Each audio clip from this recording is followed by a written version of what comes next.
harka duwwaadha inni yeroo sana kan deebite ergas deebi'ee immoo kunoo amma hojii aartii akkamii maarra jirta? Hojii aartii amma ergan itti seene sirba tokko gadhiiseen jira. Baleedha. Sirba jaalalaati kan hin gadhiisee jira. Haa ta'u jaalala barbaachisaadha barmee irratti mataa mashirraa. Mataa isaa. Nu sagaleessi achi lala uummata lala. Jaalalleetoo iftu narraa fagoo jirtu hammeenya jaalalaa ifinumaan beektu iftuutoo ibsitu yaanura jaalalaa jaalalti naan ture badheeraa barbaada.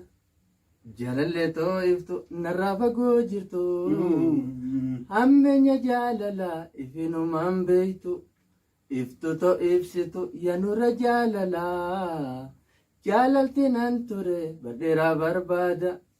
Galatoomaa jedha uummanni keenya egaa waan isaan beekuu qaban aanaa madachuun nama walitti kan dhufne wal barbaannee gara laga xaafootti kan dhufee viidiyoo kana wajjin waraabaa jirru tattaaffiin nama hojii aartii keetti gochaa jiru gama yuutuubii irratti hojjechuudhaanis yuutuuba mataa isaa ni qaba.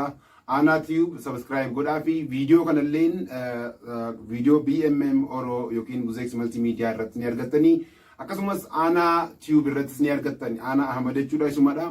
Sirboonni inni qopheeffatee jiru harkaa baatee jiru sirboota ajaa'ibaa shaggooyyeewwan sirboonni isin feetan hundi isaanii harkatti argama.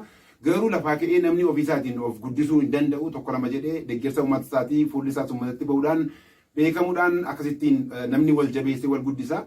Namoonni aanaa wajjin egaa wajjin kan turtanis haa ta'u biyya alatti kan agartee haa ta'u biyya keessas haa ta'u namni lama sadis haa ta'u namni kunis haa ta'u namni dhibbis haa ta'u kan fuula kee argee akka promoshiniidhaanis waan danda'uun waan birrii miliyoona tokko hojii kennanii jechuun hojii ittiin hojjechuu malee isaaf miti aartiidhaaf namni kennu aartistiidhaaf hin laatu aartii ittiin guddata aartii sana ittiin uummataaf deebistee dhiyeessita. Kana fakkaatan isin jedha kan waraabaa jiru aartist Maammoo Tujoo Kallachaa Film Productionidha. Hojii isaa dhaabee yeroo isaan kennee akka ittiin waraabaa jira. Odoo kana caalaa isin taphachiisnee seenaa kana isinii kaasnee gaariidha. Anis keessummaa ta'etan yeroo biraa immoo kan isaarrattis karaa biraatiin innis gaazexaa sanaa ta'e isiniif dhiyaanna. Hunda keessanii bakka jirtanitti turtii gaarii subscribe gochuu hin dagatina. Aanaa tiyuub subscribe godha, share godha. BMM Oro subscribe godha, share godha.